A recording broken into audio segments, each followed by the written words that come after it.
नमस्कार and welcome to A to Z series of Ayurveda wonders. मैं हूं डॉक्टर साक्षी और आज मैं आपको बताऊंगी लेटर जी से स्टार्ट होने वाली आयुर्वेदिक हर्ब गिलोय के बारे में। So let's begin with the video. गिलोय, गुडुचि, अमृत बेल या फिर अमृता, आयुर्वेद में इसे ऐसे कई नामों से जाना जाता है। कोविड के टाइम में गिलोय का यूज हर घर में भरपूर मात्रा में किया गया था। मेडिसिनल पर्पस के लिए आयुर्वेद में गिलोय की स्टेम को यूज करने के लिए कहा गया है।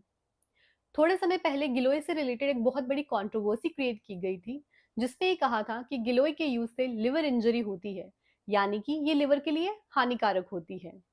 लेकिन अब ये एलिगेशन क्लियर हो चुका है कि जिस प्लांट को एक सेक्शन ऑफ सोसाइटी ने टॉक्सिक घोषित कर दिया था, एक्चुअली में वो गिलोय था ही नहीं।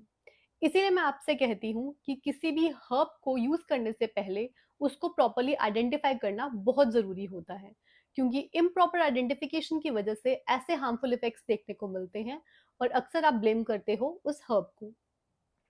तो आइए अब जानते हैं इसके हेल्थ बेनिफिट्स के बारे में।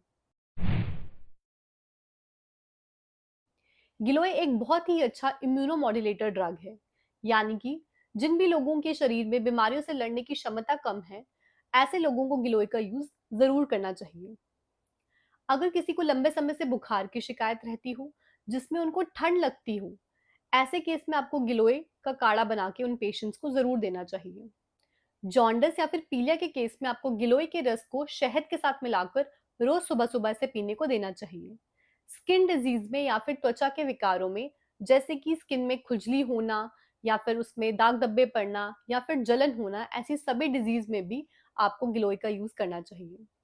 अगर मैं बात करूं गाउट यानी कि गठिया की, तो ऐसे केस में गिलोय का यूज बहुत ही फायदेमंद साबित होता है। इसके अलावा डायबिटीज या फिर यूरिनरी ट्रैक्ट की डिजीजेस में, जितने भी लोगों को यूरिनरी ट्रैक्ट से रिलेटेड कोई प्रॉब्लम रहती है, जैसे कि यूरिन आउटपुट कम हो जाना या फिर यूरिन का रुक रुक के आना, ऐसे सभी केसेस में अगर आप गिलोय का यूज करते हैं तो आपको काफी अच्छे रिजल्ट्स देखने को मिलते हैं। गिलोय एज अ मेडिसिन बहुत सारी डिजीजेस में तो यूज होता ही है, पर आप इसको अपने इम्यून सिस्टम को बूस्ट करने के लिए भी रोज अपनी डेली डाइट में इसका यूज कर सकते हैं। आप इसको काढ़े या फिर इसको डायरेक्ट पाउडर फॉर्म में भी यूज कर सकते हैं। अगर मैं बात करूं इसकी डोज की, तो अगर आप इसको काढ़े के फॉर्म में यूज कर रहे हैं तो आप इसे 40 टू 80 ml की डोज में ले लीजिए, और अगर आप इसको पाउडर की फॉर्म में ले रहे हैं तो आप इसका 1 से 3 ग्राम पाउडर यूज कर सकते हैं। मार्केट में आपको गिलोय सत्व भी डायरेक्टली मिल जाएगा। अगर आपको गिलोय सत्व यूज करना है तो आप इसे आधे से 2 ग्राम की डोज में यूज कर सकते हैं। गिलोय से रिलेटेड काफी सारी रिसर्च स्टडीज हो चुकी हैं, जिसमें से कुछ इंपॉर्टेंट स्टडीज के लिंक मैं डिस्क्रिप्शन बॉक्स में पोस्ट कर दूंगी। If you are interested to know more about giloy, make sure you check those videos. I hope आपको ये वीडियो इन्फॉर्मेटिव लगा होगा। अगर आपको कोई भी क्वेरी हो regarding this wonderful herb, please leave your questions in the comment box. Also, hit like, subscribe, and don't forget to share with your loved ones. Thank you for watching.